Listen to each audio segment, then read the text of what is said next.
Banker's Bet by Porbert Littomley. It was a perfectly ordinary day at the main office of the Bank of Daggerfall. Normal transactions took place. Deposits were deposited, withdrawals were withdrawn, house mortgages were collected, letters of credit were golded.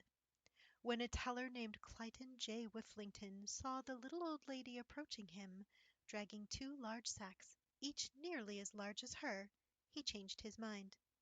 It was not to be a perfectly ordinary day at the Bank of Daggerfall, after all. "I would like you to take the 30,000,000 gold pieces I have in these sacks and open an account," the woman said. "Certainly, madam," Whifflington said eagerly. He counted the gold in the sacks and found that it was 30,000,000 gold exactly. "One moment, Sarah," the lady chirped. "Before I open the account, I would like to meet the man I'm trusting it to. I'd like to talk to the president of the bank." Whifflington wanted the president to know that he was the teller who had taken the largest single deposit that year, so eagerly sent word to the president's secretary. As it turned out, the president was equally eager to meet such a wealthy woman, and arranged the meeting immediately. "Pleased to make your acquaintance, milady.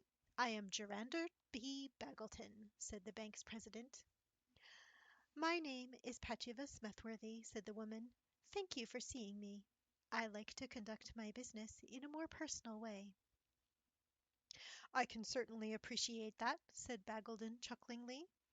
"It is an appreciable sum of gold. Would it be rude of me to ask how you came by it?"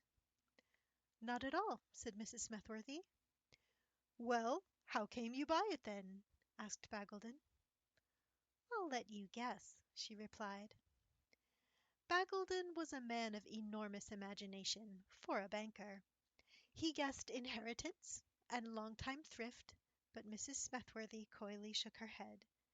Perhaps she had sold a large old mansion? No. In a moment of chumminess, Baggleton asked if the gold came as a result of plunder or thievery. Mrs. Smethworthy took no offense, but said no. Finally, he admitted defeat. "I'm a gambler," she said. "In arena fights?" he asked, interested. "No, no, dearie. Different things. For example, I'd be willing to wager 25,000 gold pieces that at this time tomorrow morning your testicles will be covered with feathers." Mr. Baggleton was somewhat taken aback by the woman's words. Could she be mad? Could she be a witch? He eliminated the latter possibility, for he had a sense for such things. If she were mad, she was still a rich mad woman, and he could use 25,000 gold pieces. So he took her wager. For the next 24 hours, Mr. Baggleton obsessed over his testicles. He checked his pants so often that afternoon, his subordinates feared the worst and suggested that he not touch anything and go home for the rest of the afternoon. He spent the night seated, his pants around his ankles, his beady banker's eyes focused on his scrotum. Every time he started to doze off, his vision was filled with images of Mrs. Smethworthy plucking feathers from his balls, cackling.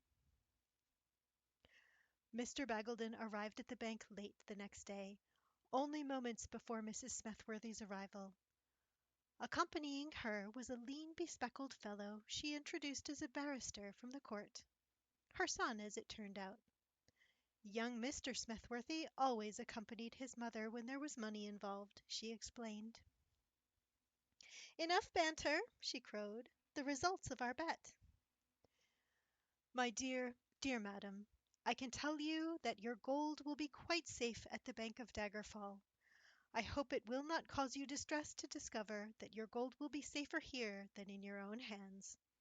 My family jewels are quite, shall we say, featherless, and you owe me a sum equally 25,000 gold."